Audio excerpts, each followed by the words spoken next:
The story starts with Hoshimiya Eiji, a young man who is in order. Just recently, his wish was granted, and our guy is keeping his powers a secret from everyone at his academy.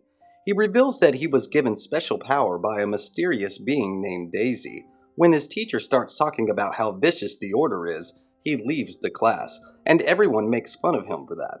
Everywhere he goes, he is encountered by people who are trying to hunt down orders, since they are the reason why the Great Destruction occurred 10 years ago.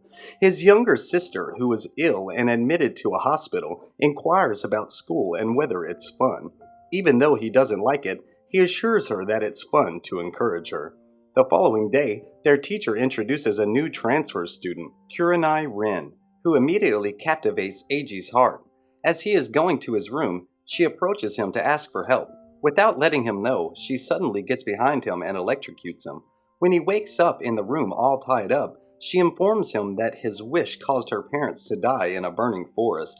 As she is about to kill him, his power activates and stabs her instead. After running away safely, he calls his younger sister to let her know about his visit. However, when he visits the hospital, he finds Rin safe and sound, with his sister as a hostage. She stabs her, knocks her out, and instructs Eiji to confront her, or else his sister will die. She escapes while the police stall him. He suddenly wakes up somewhere else, and Eiji informs her that his power unconsciously brought him here. Although he believes that his wish caused the Great Destruction 10 years ago, Daisy informs him that his power is something else and that he has to remember his wish. After killing off the police, he confronts Rin, where he reveals that his true power is bending reality to his will, and everything starts happening as he wishes them to. As immortal, he continuously kills her, and she tries to fend him off but fails once more. He instructs her that she should stop trying since she will never succeed and instead starts searching for her soulmate. Unbeknownst to him, his power was active, and it declared it as his wish, prompting her to agree to marry him. However, a government official, Lieutenant Abram Lewis, soon arrives and apprehends him, thanks to his stoppage time power. At the prison, Rin frees Eiji and helps him get out. On their way, they encounter multiple guards, but since both of them are strong, they easily get out of their sight. Rin tries to kill Eiji multiple times but fails. Instead, she is caught in multiple traps and dies, though she revives herself soon, thanks to her immortality. When they reach the chamber where his younger sister, Sina, is apprehended, Rin helps him by stalling the guards. He finds Lewis inside, whom Eiji soon confronts. However, their fight was soon halted by Daisafu's city government officials, who announced that it was just a test to check his skills. They invite him to join them and be their leader since his wish caused the UN to take over Japan. Rin watches all this and is enraged that she was ordered to kill, yet they are all bootlicking him here. Since they have the cure for Sana's illness, Eiji has no choice but to be their puppet and accepts to be their king. In the end, Eiji uses his power to make them his subjects. Since they were trying to declare war for ages, they have to get the perfect puppet who caused the destruction. When the public hears that Eiji is the mastermind behind the declaration, everyone goes out to protest and kill his subordinates that the government has captured. At their meeting, the Daisafu officials instruct Eiji to confront the enemy at the front lines, since he is a mere puppet. Eiji has no choice but to accept their demands. He vows to make them acknowledge his power and agrees to take on the mission. On the other hand, Rin is also instructed to accompany him to the battlefield. On their way, tremors occur, and the underground pass is about to be destroyed. But Io, an official, arrives to help them. With her help, they can pass through and encounter their enemies. Eiji is captivated by her bunny ears, and as he tries to touch them, she quickly backs off, declaring that if he touches them, she will get pregnant and lose her powers. Eiji is astonished to hear something like that, and the rock god's enemy arrives. Since his powers don't affect him, they try to think through their strategy and retreat. Suddenly, he accidentally touches Io's bunny ears, and she gets pregnant. Rin encounters Taira no Kagekyo, the enemy order, while Io abruptly informs Eiji about giving birth. Taira approaches Rin and starts bargaining for the two to start working to kill Eiji since he is their enemy.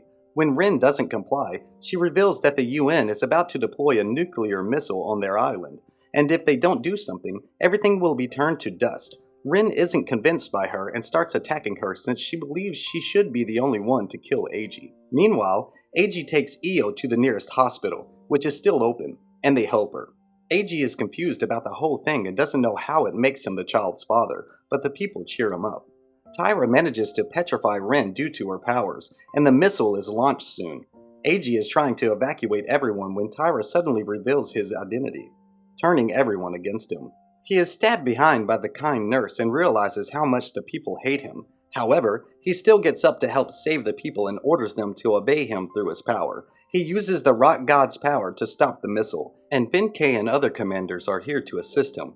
However, when the second one is deployed, the rock god cannot stop it, and they all begin to worry. Luckily, Rin appears, thanks to one of the commander's help, and revives it, allowing it to stop the missile. Back at the government office, it is revealed that their main target was Terutami Hikami, whose power allows her to neutralize nuclear weapons. Everyone is enjoying themselves in a bath when Eiji is suddenly informed that Sana is woken up. He is enraged that Frank stopped using his power and visits the office. Hiragi tells him to play along and reveals Sana's illness in front of her, along with how much time she has left. He instructs Eiji to seek out an order named Kami Musabi, who has the power to cure incurable diseases. Later, Eiji is informed that Sana has been taken somewhere else. When he confronts Hiragi about it, he responds that they will be checking whether she is compatible to be an order and tells him that his job is to dominate Japan. Along with Rin, he goes out, and as they arrive at a particular place, they are attacked by Hattori Hanzo, who has the same power as Eiji. Since his power is new, his order takes priority over Eiji's, and he orders Rin to kill him. As he tries to repel her, Hiragi appears to rescue Eiji and reveals that Hattori is being controlled by someone else. As the enemy runs away, Daisy appears to inform him that the other person is his father, Janai Hoshimiya. Io and Eiji arrive at the cave where Kami Musabi lives, but have their clothes wet due to the water. As they are sitting near the fire, Io decides to confess her feelings for him and gets naked in front of him. Suddenly, Kami Musabi arrives and begins instructing Eiji to act like a lover. Eiji quickly realizes her identity and requests to use her powers to help Sana. However, she refuses and demands that he beat her if he wants her help. During their game, Eiji cannot catch the ball, and Io decides to assist him. After much struggle, the two successfully catch the ball. Since she lost the game, she decides to help him, but suddenly an enemy appears from Hattori's group, PS6. Using his aquatic powers, he drowns them. However, Eiji uses his powers to manipulate the air and protect them. When the enemy starts attacking them, Io and Eiji combine their powers to defeat him. Suddenly, a dimensional barrier is formed between their location and Hattori's, where one of their group's members attacks them. Will Eiji and the others survive their attack? What do you guys think? Find out in the next video. For now, leave us a like and subscribe to our channel.